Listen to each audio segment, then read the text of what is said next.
te louvamos esta manhã, por mais uma vez podemos estar aqui reunidos no teu nome, debaixo da tua bênção, da tua proteção, da tua guarda, sob a orientação do teu Espírito, Senhor, para termos comunhão contigo por meio da palavra, para sermos supridos e alimentados por ela, Senhor. Senhor, abençoe essa palavra, abençoe ilumina-nos, Senhor, com o teu Espírito, para conhecermos as profundezas da palavra, para conhecermos a tua vontade, o teu desejo, o teu coração e a tua palavra para a tua igreja hoje, Senhor. Dá-nos ouvidos para ouvir o que o Espírito diz à igreja, Senhor. Nós pedimos em nome de Jesus. Amém. Muito bem, irmãos.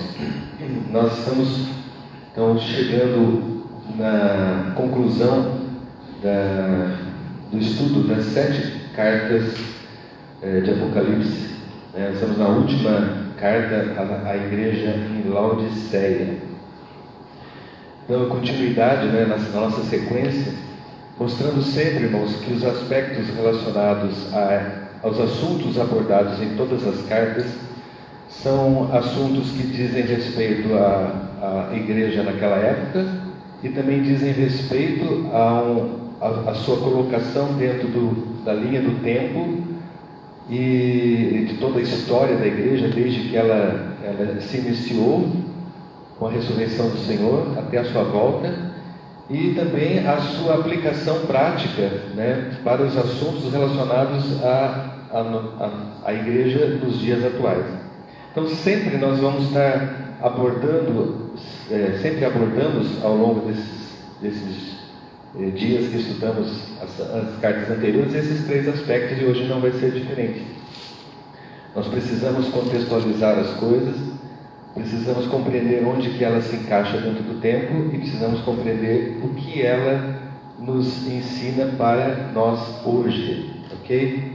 Então, nós vamos começar falando um pouco sobre os aspectos históricos da cidade, porque é importante, tá? Para a gente poder entender essa carta, nós precisamos entender algumas questões históricas, assim como foram nas cidades anteriores. Sempre a cidade tinha alguma coisa importante para ser acrescentada, que acabava influenciando na questão da história, o sentido da carta, tá?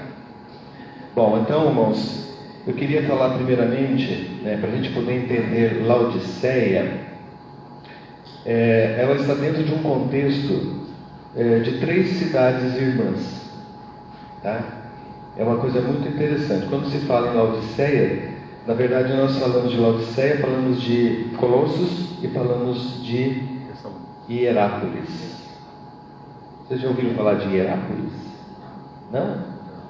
Vamos ver na Bíblia então onde está isso? Vamos abrir a carta de Paulo aos Colossenses, capítulo 2, versículo 1. Gostaria, pois, que soubesses quão grande luta venho mantendo por vós, pelos laodicenses e por quantos não me viram face a face. Então, essa carta Paulo escreveu para Colossos, certo? E aí ele está falando alguma coisa a respeito dos laodicenses também. Só para vocês entenderem, irmãos, Laodiceia fica aqui, Hierápolis fica 10 km para cima e Colossos fica 10 km para baixo e à direita, tá? Ela fica numa região central da Turquia, 100 e poucos quilômetros do mar. Então era no centro da região da Turquia ali, e essas 3 cidades ficavam num vale do rio. Eu vou ver o nome do rio aqui, mas é um rio muito importante que regava todo aquele vale. Essas 3 cidades elas estavam próximas ali. Vamos prosseguir aqui, capítulo 4, versículo 12. Olha só, saúdo-vos. Aqui no capítulo 2 nós vimos que os laodicenses não viram Paulo face a face, tá? Está saudando todos aqueles que não viram face a face. No versículo 12, capítulo 12, fala: saúda-vos Epáfras, que é dentre vós, quer dizer, alguém que veio de lá, servo de Cristo Jesus, o qual se esforça sobremaneira continuamente por vós nas orações, para que vos conserveis perfeitos e plenamente convictos em toda a vontade de Deus. E dele dou testemunho de que muito se preocupa por vós. Vós quem? De Colossos. Quem mais? Pelos de Laodiceia e pelos de Hierápolis. Tá? Então, captaram, né? Essas 3 cidades, elas estavam sempre juntas. E esse irmão Epáfras, apesar de Paulo não ter ido nessa região, o Epáfras, ele era ligado a Paulo, e esse Epáfras cuidou dessa região, tanto de Laodiceia, como de Colossos, como de Hierápolis, ok? Então o Epáfras estava com Paulo na hora que ele escreveu, então eu estava dizendo: o Epáfras saúda vocês, porque está aqui comigo, tá? Saúda-vos Lucas, o médico amado, e também Demas. Aí ele faz uma saudação aos irmãos de Laodiceia, a ninfa e a igreja que ela hospeda em sua casa. E uma vez lida esta epístola perante vós, os colossenses, providenciai que seja também lida na igreja dos Laodicenses. E os de Laodicense e a dos de Laodicense lede igualmente perante vós. Então aqui parece-me que existia uma carta aos Laodicenses. Então há uma controvérsia, talvez haja a possibilidade de uma carta perdida de Paulo que não foi incluída. Outros dizem que era a mesma carta que foi lida nas 2 cidades ou nas 3 cidades. Ou, de repente, irmãos, era simplesmente uma indicação profética para que depois eles lessem a carta que foi escrita a Laodiceia por João. Tá? Então, pode ser qualquer coisa, irmãos. Mas o fato é só para mostrar esse contexto dessas 3 cidades. Elas eram interdependentes e o cuidado era meio que conjunto ali. Bom, então vamos a Laodiceia. Laodiceia, então, era próxima dessa cidade Hierápolis. Tá? Hierápolis, hoje, se vocês entrarem na internet, vocês procurarem pela Estância Natural de Pamukkale, tá? É uma instância de águas termais, formada de várias piscinas, água que desce pela montanha, formando várias piscinas naturais de origem calcária. É uma paisagem absolutamente deslumbrante. Tá? Ela foi tombada pela Unesco como patrimônio mundial. Tá? E ela já era assim desde sempre. Tá? É uma paisagem maravilhosa, ver aquelas piscinas todas azuisinhas, e por causa do calcário fica tudo branco, né? Parece neve, né? E é um centro turístico muito grande na Turquia hoje. Tá? Então essa cidade ficava a 10 quilômetros ao norte de Laodiceia. Ok? Então era uma cidade muito importante de apoio para Laodiceia. Laodiceia, o nome, Laodiceia. Laos é povo. Diceia ou Diqueia é justiça, ou juízo, ou a justiça do povo, né? Ou o direito do povo, ou aquilo que o povo acha justo ou certo. Então o sentido da palavra Laodiceia é esse. Então para nós sempre o sentido tem alguma coisa a ver com o que a cidade se tornou, a cidade é. Então aqui está falando a respeito da justiça do povo, ou o que o povo acha que é justo ou direito. Ela foi fundada 3º século antes de Cristo, 300 anos, pelos gregos, pelo imperador Antíoco II, que deu o nome de Laodiceia por causa da mulher dele, que chamava Laodice. Tá? Antes disso era Dióspolis, que era uma cidade grega, que significa casa de Zeus. Então, para a gente entendendo a origem das coisas, ok? Então ela estava situada ao longo do vale do rio Lico, que é um rio importante ali, né? Que deixava fértil toda aquela região ali. E ela foi destruída, irmãos, por um terremoto no ano 60 depois de Cristo. E por ela ser rica, ela recusou o auxílio do imperador Nero na época de reconstruir a cidade. Eles mesmos reconstruíram a cidade com recursos próprios. Eles eram muito ricos. Ele ficava assim Se você olhar o mapa, irmãos, esse rio Lico, ele cruza de leste a oeste a Turquia, então faz uma ligação aqui do litoral com o Oriente. Então quem vai para o Oriente passava por Laodiceia, e quem vinha do sul e subia passava por Laodiceia. Então ali era um cruzamento de vias importantes naquela época. Então ela se tornou um importante centro bancário. Ele fazia as trocas das moedas do Oriente com o Ocidente, com o Sul, e ali a questão financeira era muito destacada. Isso, irmãos, é tudo coisa histórica, tá? Isso não está na Bíblia, mas a gente precisa resgatar algumas coisas para a gente poder entender o contexto, tá? Quais são os maiores produtos que Laodiceia, qual que era os maiores produtos de Laodiceia? Registro histórico: lã negra polida, de alta qualidade. Era mundialmente famosa a lã de Laodiceia, né? Daquele vale, as ovelhas negras eles tratavam, poliam, e eles faziam vestes de lã negra polida de alta qualidade. Era famosa.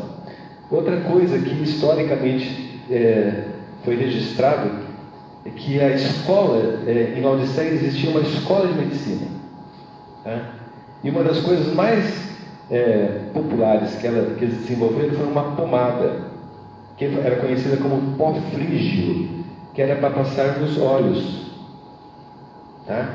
Era composto de ingredientes naturais e aplicado à pálpebra, dizem que fortalecia os olhos, e se tornou muito difundido entre os gregos naquela época. Então, é uma característica da Laodiceia que ela tinha essa questão de desenvolvimento na medicina também.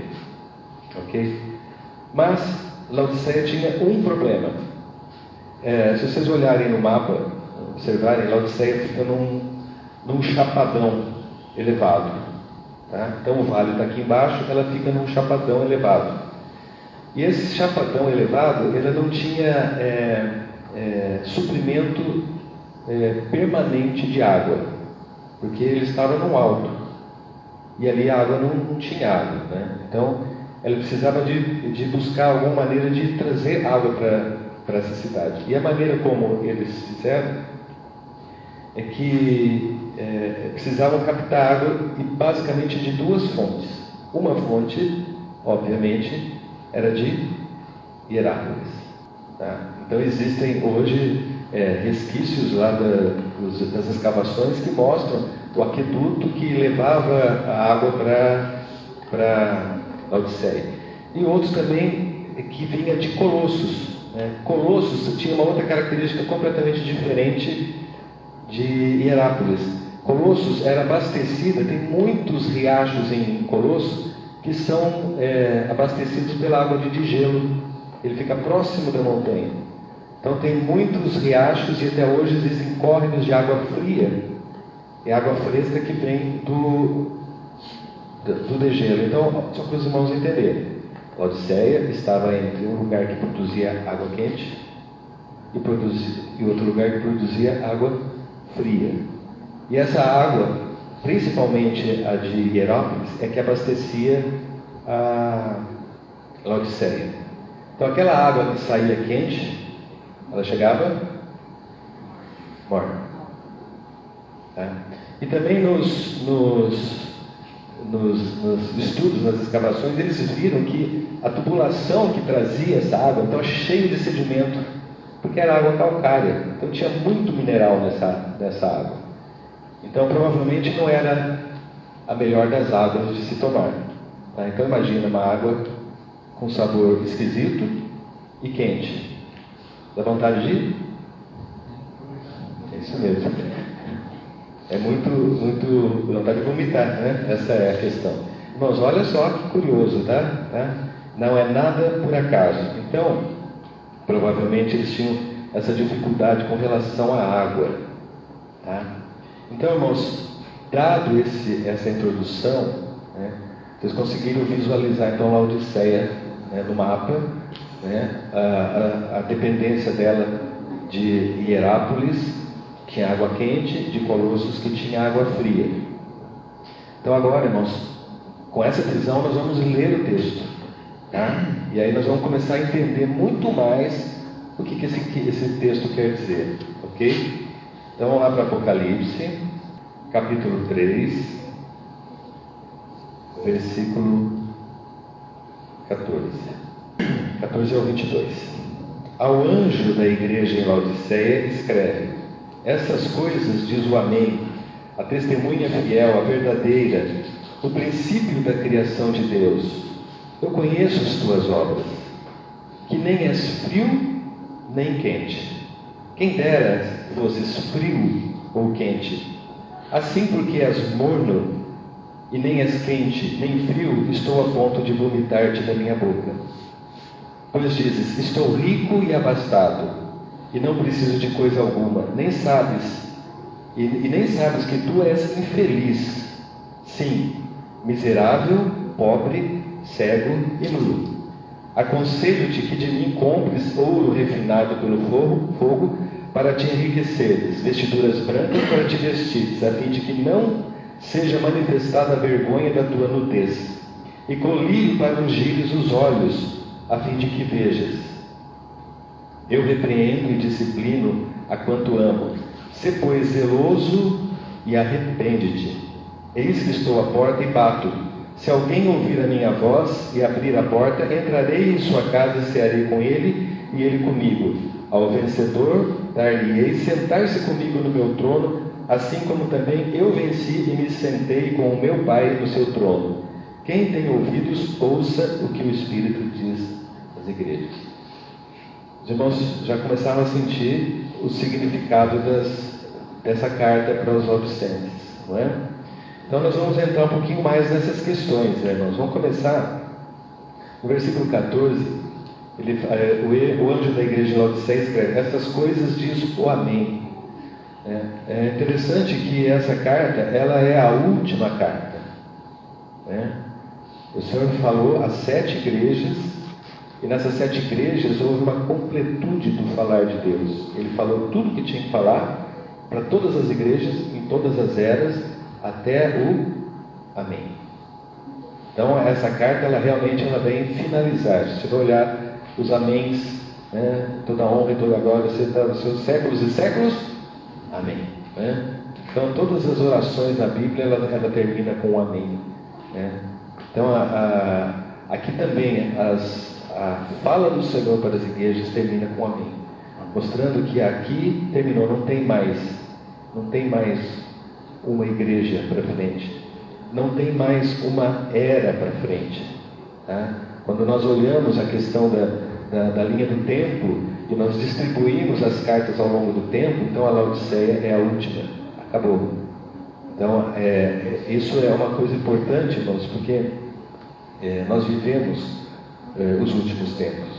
Então nós precisamos entender Laodiceia dentro do contexto de que realmente o Senhor está à porta batendo, não é? Então nós vamos ver todos esses aspectos daqui para frente, né? Bom, aqui então quem fala é o Amém, né? Aquele que é testemunha fiel e verdadeiro, o princípio da criação de Deus. Então o Senhor está aqui para realmente concluir esse ciclo.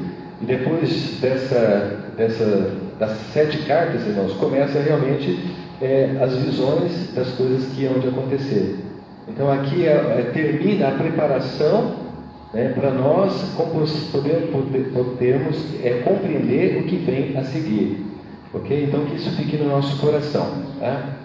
Ele fala no versículo 15: conheço as tuas obras, de que não é frio e nem quente. Todas as cartas, né, o Senhor fala que conhece as obras. Então o Senhor tem acompanhado ao longo das eras, irmãos, tudo que a igreja está realizando, né? Essa obra é labor, é realmente o que nós fazemos a favor de Cristo, de Deus, para a igreja. Todas as coisas que nós fazemos na nossa vida, e a igreja como um todo, ela tem desenvolvido a favor do reino ao longo de todas as eras. Então o Senhor, Ele está falando assim: eu conheço o que você está fazendo, eu sei o que você está fazendo. E aqui Ele faz uma repreensão, fala assim: não és nem quente nem frio nem quente. Quem deras fosse frio ou quente.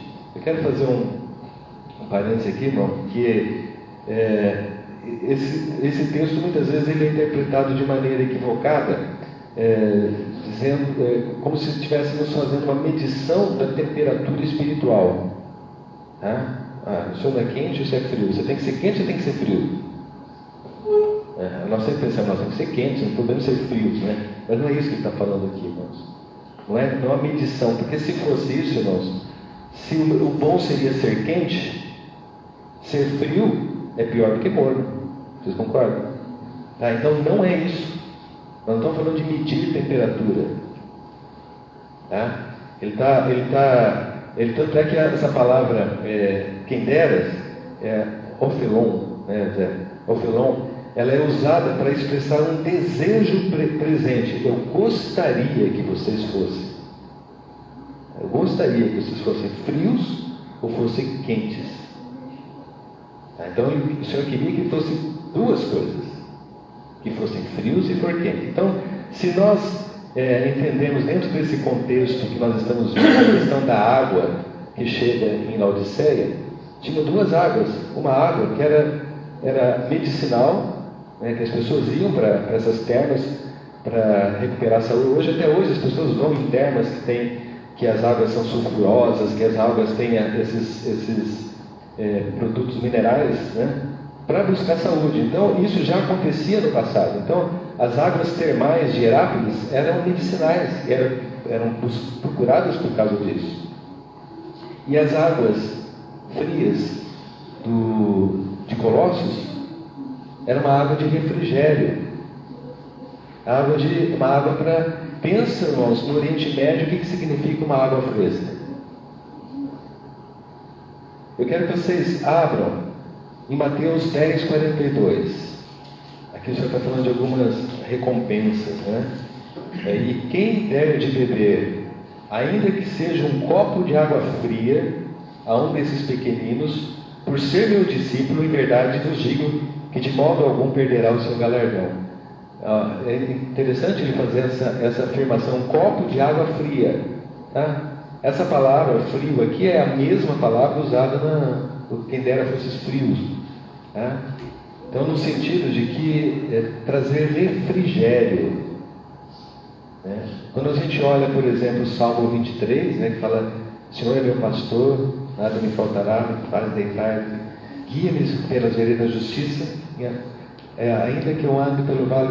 Irmão, fala só a parte do refrigera minha alma, né? Guia-me pelas veredas e me leva às águas tranquilas, refrigera minha alma. Então, essas águas tranquilas que refrigeram, são as águas que descem da água de gelo, que refrescava, né, as ovelhas que o pastor levava para beber. Então nós vemos dois aspectos aqui, meu irmão. A questão de nós oferecermos, né, um ambiente curativo, medicinal para as pessoas, e também um ambiente onde a gente possa apresentar um refrigério, né, ou refrescar, né, das grandes batalhas que as pessoas estão vivendo no dia a dia. Então o Senhor, na verdade, queria que nós fizéssemos as duas coisas, irmão. Nós fôssemos quentes o suficiente para nós abraçarmos e curarmos as pessoas, e também pudéssemos ser frescos, frios no sentido de refrigerantes, para renovar o ânimo das pessoas. Então esse era o desejo do Senhor. Quem dera vocês fossem quentes e quem dera vocês fossem frios. O Senhor não estava em nenhum momento fazendo uma graduação de temperatura espiritual, mas pelo contrário, o Senhor queria que nós fôssemos quentes, né, curativos, e também que nós dessemos refrigério espiritual. E o que estava acontecendo é que Laodiceia não fazia nenhuma coisa e nem outra. Ela não era nem fria e nem quente, mas ela era morna. Então, se ele não era quente nem frio, né, então, para o Senhor, ela se tornou totalmente ineficaz. Ela se tornou num certo sentido, desagradável. Ela se tornou, num certo sentido, nauseante para o Senhor, porque ela não era nenhuma coisa e nem outra. E aí ela fala, e a palavra, ela vem descrever então o que é que significa ser morno. Então não é uma questão de temperatura, certo? Então o que é que significa ser morno? Então nós vamos para a palavra lá em Apocalipse, porque a própria Bíblia vai nos explicar. Então no versículo 16, porque és morno e nem és frio, nem és quente, nem é frio, estou a ponto de vomitar-te da minha boca. Pois dizes, estou rico e abastado e não preciso de coisa alguma. Então o significado de ser morno significa nós dizermos que estamos ricos e abastados e que não precisamos de coisa alguma. Essa é a mornidão espiritual. E isso nos chama muito a nossa atenção, irmãos. Muito. Porque a gente medir temperatura espiritual, então se a gente, espiritualmente falando, a gente é mais ativo ou menos ativo, nós já estaríamos nos classificando se nós estamos mais quentes ou mais frios. Então a gente vem na reunião e pula e alegre, não sei o que, não, ele é quente espiritualmente. Mas não é isso que o Senhor está falando. O morno é aquele que se acha estar rico. E eu quero frisar essa palavra, não é sou rico, é estou rico. Porque é uma condição. É uma condição daquele momento, eu estou rico e abastado. É uma afirmação que partiu dele. Eu estou rico e abastado. Não que ele fosse rico e abastado. É uma interpretação de achar que você está autossuficiente. Eu estou bem. Eu não preciso tanto do Senhor. Eu não preciso tanto do Senhor. Quando tiver numa necessidade, tiver numa situação de desconforto, então aí eu vou buscar o Senhor. Essa é ou não é a nossa atitude, irmãos? Então essa questão de ser ricos e abastados é uma questão muito delicada. É uma sensação que nós temos, não é uma condição em que nós estamos. Entende a diferença, irmãos? Nós achamos que estamos ricos e abastados, que não precisamos de nada. Então isso é uma coisa muito séria, né? Eu acho que, irmãos, só para os irmãos perceberem, nas outras cartas sempre havia alguma exceção na igreja, não é? Mas tem aqueles, né? Aí tinha o Antipas, sempre tinha alguns que não se macularam, que se não mancharam. Na igreja em Laodiceia não tinha exceção, irmãos. Não tinha. Todos se sentiam ricos e abastados. Isso se torna um alerta gritante para nós. Nós nos sentimos ricos e abastados. E só precisarmos do Senhor nos momentos de necessidade evidentes, né? Então isso tudo, irmãos, começa a fazer um quadro, formar um quadro na nossa cabeça, porque não houve exceções nessa igreja, né? Todos eles estavam incluídos, mas o Senhor vem falar assim: pessoal, você se acha rico e não precisa, você é independente de mim, você acha que você tem tudo que você precisa, você é um infeliz. Você é um infeliz. Eu acho interessante eu ter incluído esse adjetivo, porque a felicidade faz parte, não, daquilo que o Senhor nos dá, né? Não é a felicidade que nós buscamos no mundo, é outro tipo de alegria. Nós sabemos disso, irmãos. Nós sabemos disso, porque no mundo nós buscamos a tal da felicidade. E muitas vezes a gente transfere essa necessidade de ser felizes para a vida da igreja. Só que essa felicidade que o mundo quer nos oferecer, que nós queremos, ela não é compatível com a felicidade que o Senhor dá, porque a infelicidade aqui é realmente de não precisar do Senhor. Agora, quando nós estamos na dependência do Senhor, nós temos a alegria do Espírito Santo. Somos felizes, irmãos. Somos alegres. Mas aqui, Laodiceia não percebia que ela era uma infeliz. Não só infeliz, era miserável, pobre, cego e nu. E olha que interessante, irmãos, dizer que Laodiceia era miserável e pobre. Eles não eram pobres nem miseráveis. Pelo contrário, eram banqueiros. Eles tinham muito dinheiro. Eles recusaram a ajuda do imperador Nero para reconstruir a cidade. Não, nós temos recursos, e eles reconstruíram a cidade com recursos próprios. Isso é história, tá? É para dizer que ela era cega? Como assim? Nós temos o pó frígio, conhecido internacionalmente, que ajuda a melhorar a questão da visão. Nós temos a medicina aqui.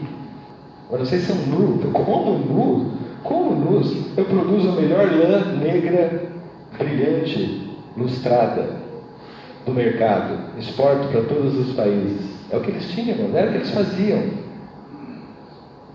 Eles tinham todas essas coisas, e o Senhor fala assim: vocês são pobres, miseráveis, cegos e nus. Tudo aquilo que vocês acham que tem, não é nada. Não é nada. Vocês estão confiando no vazio. É isso que vocês estão fazendo. Confiando no vazio. E a gente precisa também perceber as pequenas sutilezas, irmãos. Sutilezas assim, as filigranas, né? Do que o Senhor olha e vê em nós. Se nós olharmos a igreja em Filadélfia, não tinha nada extraordinário, fora do padrão. Irmãos, não tinha nada reprovável na forma de viver deles, vocês concordam? Eles trabalhavam duro. Eles viviam a vida deles. Eles não estavam envolvidos com a idolatria, como outras igrejas no passado. Outras igrejas não, outros momentos da história a igreja esteve envolvida, tá? Eles não estavam envolvidos com prostituição, como em outros momentos a igreja esteve envolvida, prostituição, idolatria, né, relacionada à idolatria.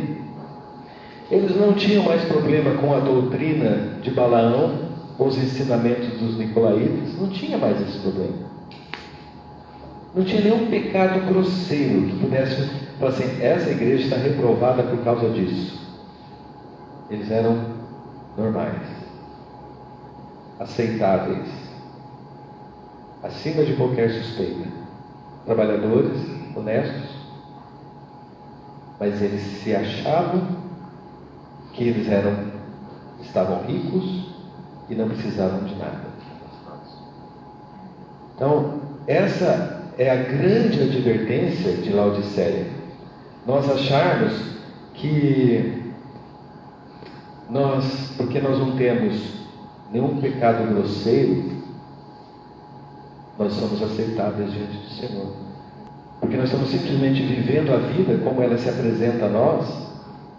Mas eu tenho que trabalhar, eu tenho que me preocupar com o sustento, eu tenho que me preocupar com buscar a felicidade, tenho que buscar a estabilidade, eu tenho que buscar tantas coisas que são, a gente até às vezes até nós olhamos, são como é que a gente fala, Sérgio? São devidas, não, são devidas, né? E realmente são devidas, mas muitas vezes nós não vemos em que momento que isso passou do limite, irmãos. Em algum momento essas coisas passam do limite, né? Então o que aconteceu, né? Qual foi o problema de Laodiceia, então, irmãos? Qual foi o problema deles, né? É que Laodiceia, a igreja em Laodiceia se tornou igual à cidade de Laodiceia. A igreja estava dentro da cidade e ela se tornou exatamente como era a cidade. O que nós vemos aqui, irmão? Uma igreja se moldando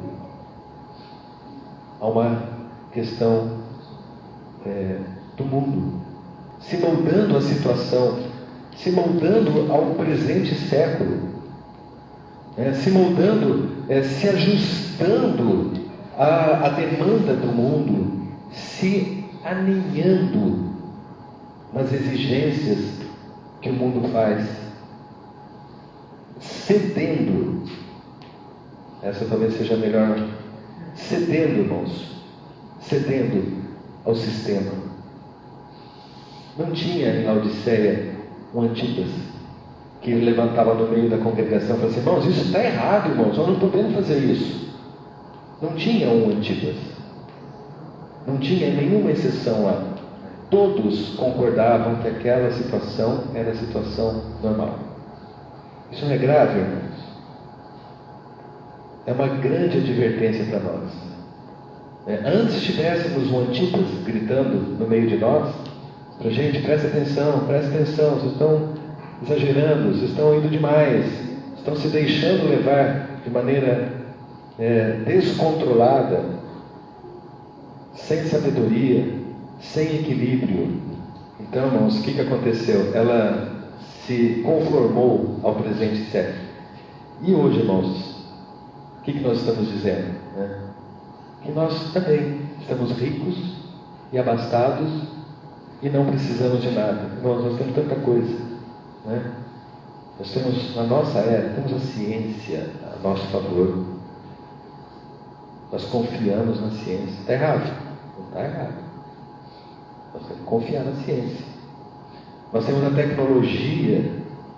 Está errado usar a tecnologia? Não está errado. Nós temos a informação, irmãos. Informação. Onde que eu fui achar informação das piscinas lá de Herápolis? Aonde eu fui? Eu fui lá, irmãos? Não, a informação está na palma da sua mão. Tudo está disponível para nós. A informação, mesmo o conhecimento bíblico, irmãos, tá? Tudo o que foi dito até hoje, em todas as eras, nós temos acesso. Tudo o que foi dito, irmãos. Todo livro que foi escrito, de alguma maneira foi passado para o modo digital, e isso chega até nós de uma maneira muito mais fácil. Então temos acesso à informação, conhecimento bíblico, somos cheios de conhecimento bíblico. Cheios. Podemos citar qualquer grande personagem do passado, porque nós temos essas informações. Temos o conhecimento científico, tudo na palma da mão. Então, é muito fácil nós nos sentirmos ricos e abastados. Muito, muito, muito fácil. Nós temos tantas prioridades na nossa vida, né, irmãos? Tantas prioridades. Temos o nosso sustento, nós temos a busca dos nossos projetos. Então, percebe, irmãos? Nós temos todas as coisas disponíveis para nós, todas elas. Então, a nossa dependência do Senhor se torna menor, porque quanto mais conhecimento e mais expertise você tem, menos você depende do Senhor.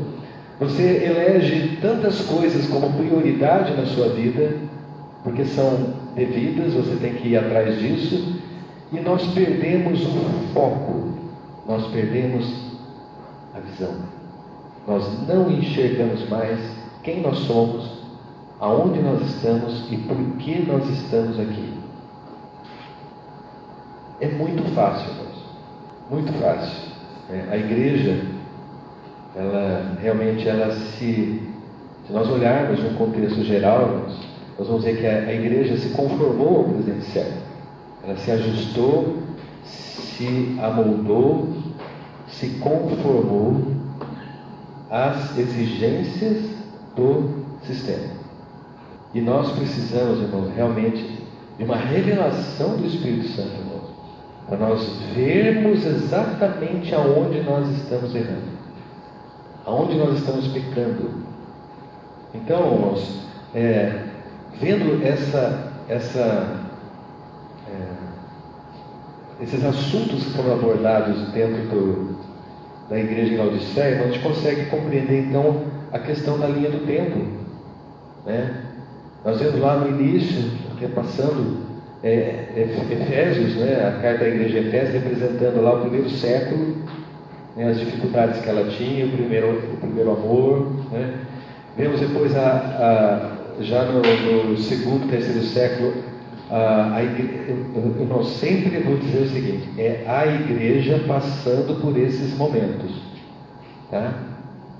No meio dessa história, muitos, por causa das situações em que a igreja se envolveu, ela foi dando nome a si própria, tá? Mas aos olhos de Deus, ela está contando a história da igreja. Então, é a igreja vivendo no primeiro século, é a igreja em Esmirna, representando a igreja no segundo e terceiro século, sofrendo perseguições, é a igreja. Aí nós vemos a igreja do Pérgamo no quarto século, né, que é onde há uma inversão de valores, e aí o governo humano se mescla com a igreja, ela se torna uma religião oficial. Então ela começa a ter influência política dentro dela. Essa é a igreja sofrendo influência política dentro do seu bojo, dentro da própria igreja. Depois nós vemos a carta em Tiatira, onde a situação fica mais complicada ainda, aí sai o governo, a própria igreja se torna governo, tá? E aí você vê tantas coisas sendo incluídas, idolatria sendo incluída dentro da igreja. É a igreja, irmãos. Essa é a história da igreja, tá? E depois você vê, já no século XVI, então, o Espírito como uma reação a isso, buscando algum tipo de restauração. Então começa realmente a palavra a ser restaurada, e começa com as primeiras verdades, que a salvação é pela fé. Nós conhecemos a história, tá? Então essa é a história da igreja. A igreja começa a ser restaurada, né? E aí o que acontece? Ela também entra no marasmo, né? Ela tem nome de que vives, mas está morta, tá? Aí nós vemos, então, depois a igreja em Filadélfia, que ela representa, talvez, agora isso aqui é uma posição minha, tá? Ela representa a história da igreja no final do século retrasado e até meados do século passado, onde as grandes verdades, a primeira reforma do século de Sardes, irmãos, elas restauraram os princípios profundos do Evangelho, salvação principalmente, justificação. São itens que são a base e o alicerce do Evangelho. Já na época aqui de Filadélfia, final do século XIX e meados do século XX, parece que houve uma restauração de outras verdades mais profundas relacionadas à vida espiritual, tá? A questão da igreja, a visão da igreja como realmente o corpo de Cristo, isso tudo foi restaurado mais ou menos nessa época, tá? Às vezes a gente usa, então, nós somos Filadélfia, né? Eu quero, eu vou dizer novamente, irmão, isso é uma posição minha, né? A gente não deve dizer isso, porque se Filadélfia realmente, dentro desse contexto, fosse o que Deus queria, ela seria a última, não seria a penúltima. Então significa que ela passou do limite. Tanto é verdade, irmãos, que dentro de Filadélfia não tem repreensão, não tem nada que foi feito que merecia repreensão, mas ela fala assim: ao vencedor dar-lhe. Então dentro de Filadélfia tem vencedor e não tem vencedor. Então Filadélfia, na verdade, foi um período da história da igreja, onde a igreja ela recuperou, vamos dizer assim, a plena verdade, restaurou as verdades, mas ela ficou na questão simplesmente da verdade restaurada. Hoje, irmãos, nós temos acesso aos estudos dos Irmãos Unidos, que é dessa época. Irmãos, de verdade, não teve, depois desse pessoal, quem trouxesse tanta revelação quanto eles. Não tem, irmãos. Hoje, se você pegar qualquer grande líder espiritual, irmãos, que existem, que hoje estão trabalhando pelo Senhor, eles baseiam nas verdades que foram reveladas por esses irmãos. Todos eles, irmãos. Irmãos Unidos, o Patmani, todos esses grupos hoje, irmãos, vão beber dessa fonte. Ou seja, é um período onde as verdades profundas da palavra foram reveladas, foram restauradas, é fato. Mas também passou, irmãos. Tanto passou, que cadê essas pessoas? Vai buscar hoje, né? Como estão os irmãos unidos? Eles são o que eles eram antes? Não, irmãos. Não. Tudo passou. Tudo passou. E qual o período que nós estamos vivendo hoje? Qual o período, irmãos? Laodiceia. Nós estamos vivendo o período de Laodiceia. Nós temos que ter consciência disso, irmãos. Não digam que eu sou Filadélfia.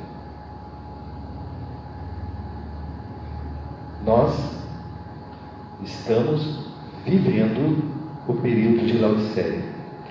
Então, irmãos, aonde que está a igreja? Onde está a igreja? Se a igreja não é Filadélfia, como nós achávamos que era, aonde está a igreja? Tem alguns que estão em Tiatira ainda. Aonde que está a igreja, irmão? A igreja está no rodapé de todas as cartas. Ao vencedor. Essa é a igreja. Em todas as eras, essas cartas, existe um trechinho, um versículo dedicado ao vencedor. Então, você quer saber onde está a igreja? A igreja está nesse grupo dos vencedores em todas as eras. Bom, então, chegando à conclusão, nós estamos vivendo, nunca diga nós somos Laodiceia, nós somos Filadélfia, nós somos Tiatira, fulano de tal é Tiatira, fulano de tal é Sardes. Não, nunca diga isso. Nunca diga isso. Tá? A igreja passou por esses momentos. Tá?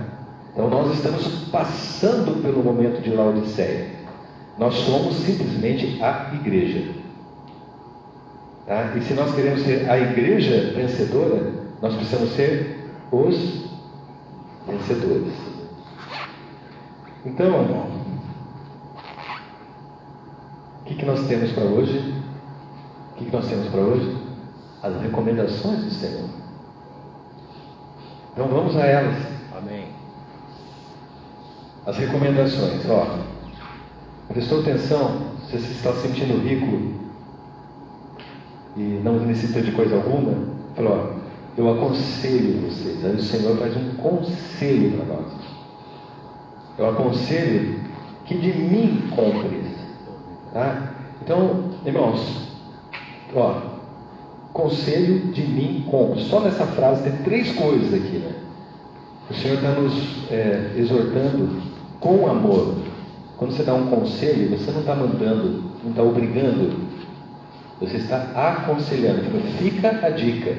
Eu aconselho vocês que de mim. De quem que vocês vão comprar, irmãos? De quem? Do Senhor. Não tem outra fonte.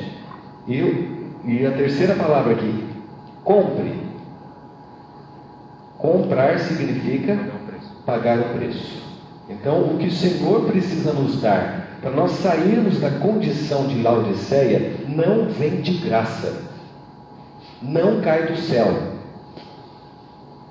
Precisa comprar, precisa pagar preço. E nós temos que comprar diretamente do Senhor. Não tem intermediários, irmãos. Nós precisamos comprar diretamente do nosso Senhor Jesus Cristo. Então, Senhor, o que o Senhor está vendendo para nós? O que Ele está vendendo para nós? Ouro refinado. Compre ouro refinado pelo fogo para te enriqueceres. Tá? Bom, primeiro, voltando à questão lá de Laodiceia. Eles já eram ricos. O Senhor dizia que eles são pobres. Então, o Senhor, eu quero que você compre. Eu estou te aconselhando a comprar de mim ouro refinado pelo fogo. Então nós sabemos, irmãos, que ouro significa a natureza divina, a essência de Deus. E essa essência ainda é refinada com fogo. Nós sabemos o que é fogo, irmãos. Que o fogo purifica todas as coisas.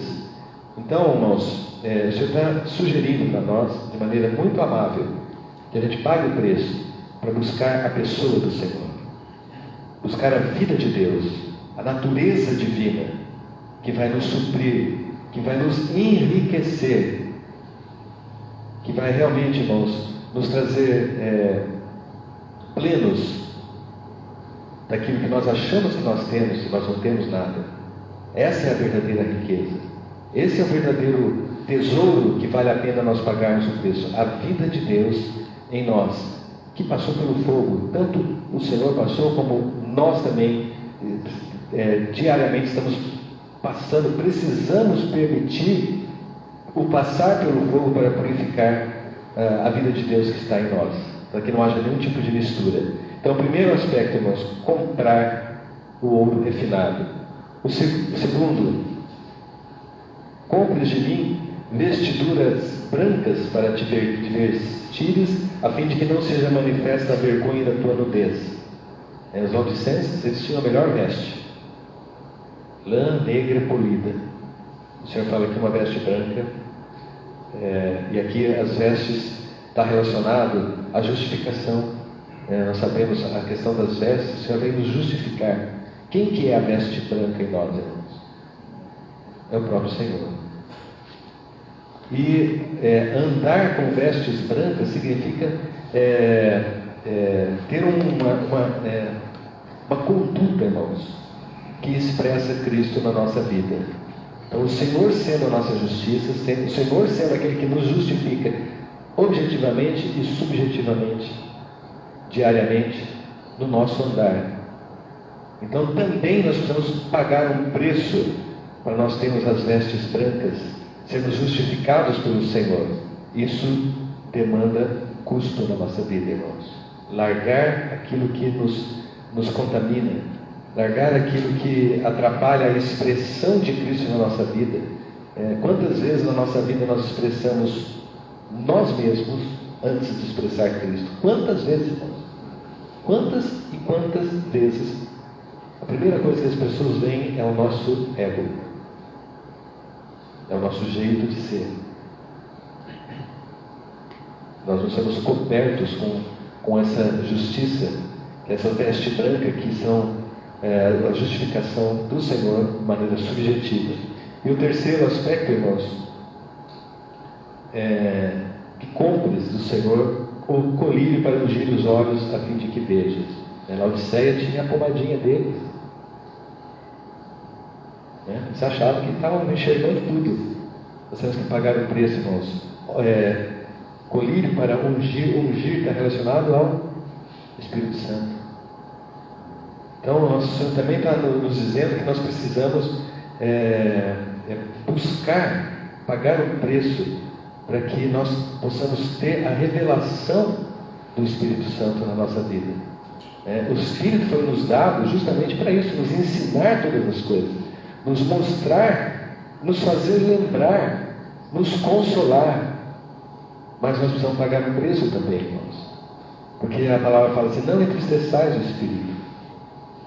Então facilmente nós entristecemos o Espírito e nós não estamos em comunhão. Então nós temos que pagar o preço para que o Senhor venha com esse colírio para ungir, e que a gente possa, com esse relacionamento com o Espírito, nós precisamos não somente ver, mas também ouvir. É um colírio para os olhos e para o ouvido, porque as revelações de João é assim: eu ouvi, virei e vi. Então, quem me falava, então você sempre tem os dois aspectos de ver e ouvir. E com relação ao Espírito, irmão, nós estamos cegos e surdos. Nós precisamos realmente nos limpar, para que a gente possa enxergar com os olhos do Espírito, ouvir o que o Espírito diz às igrejas. Todas as cartas terminam da mesma maneira: quem tem ouvidos, ouça o que o Espírito diz às igrejas. Então, vocês acham, irmãos, que o Senhor está falando alguma coisa hoje para nós? Está. Nós estamos ouvindo? Talvez não. O Senhor está sempre falando, o tempo todo falando. Ele está o tempo todo mostrando o que Ele quer. Mas nós temos um véu na nossa frente, nós temos ouvidos tapados, porque nós nos achamos ricos, e abastados. E não precisamos de coisa alguma. Mas nós somos miseráveis, pobres, cegos e nus. Se nós não comprarmos do Senhor o ouro refinado, as vestes brancas e o colírio para os nossos olhos, não é? Então aí ele fala no 19: eu repreendo e disciplino a quantos amo. Sê, pois, zeloso e arrepende-te. Então aqui também o Senhor está nos trazendo a oportunidade de arrependimento. Se nós hoje estamos conseguindo enxergar a nossa situação, é momento de arrependimento. Entender o momento que nós estamos vivendo no sentido pessoal, no sentido local e no sentido universal da igreja. Se nós conseguimos ter essa visão abrangente de como a igreja está hoje, nós devemos realmente nos arrepender. Amém? E ele fala assim: eis que estou à porta e bato. Se alguém ouvir a minha voz e abrir a porta, entrarei em sua casa e cearei com ele e ele comigo. Muita gente usa esse versículo erroneamente para pregar o Evangelho. Esse versículo não está falando, irmãos, de abrir a porta do coração para receber Jesus. Ele está falando da porta da igreja. O Senhor está à porta da igreja. Ou seja, irmãos, a igreja em Laodiceia, a igreja que nós vivemos nessa era, deixou Jesus do lado de fora. Ele está à porta batendo para deixa eu entrar na minha casa. É verdade, não é, irmãos? Se a gente olha as situações, novamente, irmãos, eu preciso ressaltar que Laodiceia também tem vencedor. Então, existe um grupo de pessoas que, mesmo estando vivendo nesse período de Laodiceia, ainda guarda no seu coração essas questões de ter o ouro refinado, ter as vestes, quer dizer, tem a natureza divina, tem as vestes, o seu andar é um andar adequado, e seus olhos e ouvidos estão destampados. Eu quero acrescentar a essas 3 características mais 3 que são da igreja de Filadélfia. Tem pouco nome, pouca força, guardaste a palavra e não negaste o nome, porque essa igreja também ela foi, esse período, o Senhor também ele elogiou essas virtudes. Então, irmãos, se nós queremos realmente viver dentro daquele grupo de pessoas que representam verdadeiramente a igreja, que são os vencedores, nós precisamos ser esses de pequena força, que guardam a palavra, não negam o nome do Senhor e, além disso, buscar ser cheios da natureza divina, ter um andar adequado que expresse a Cristo e ter os olhos e ouvidos totalmente desobstruídos para o falar do Espírito. Ao vencedor darei que se sente comigo no meu trono. Então aqui, irmãos, é a consumação final, tá? Nós já estamos no finalzinho. O próximo passo é sentar com o Senhor no trono, se nós formos os vencedores. Ok? Quem tem ouvidos, ouça o que o Espírito diz às igrejas. Irmãos, o Senhor está falando à igreja hoje. O Senhor tem falado diariamente à igreja. Que nós possamos ter uma reação diante do Senhor. E realmente olhar para a nossa condição. E se você está se achando que você está podendo, que você está rico e abastado, irmãos, eu sugiro que você se volte para o Senhor. Compre, pague o preço. Pague. Com a sua própria vida, irmãos. O teu próprio esvaziar de si mesmo, para que o Senhor possa tomar conta da tua vida, o seu andar seja um andar correto, adequado. Você ouça e veja o que o Espírito está dizendo, porque você tem pouca força, porque você guarda a palavra, você guarda o nome do Senhor. Tudo isso, irmãos, isso vai te fazer um vencedor. Amém? Jesus é o Senhor.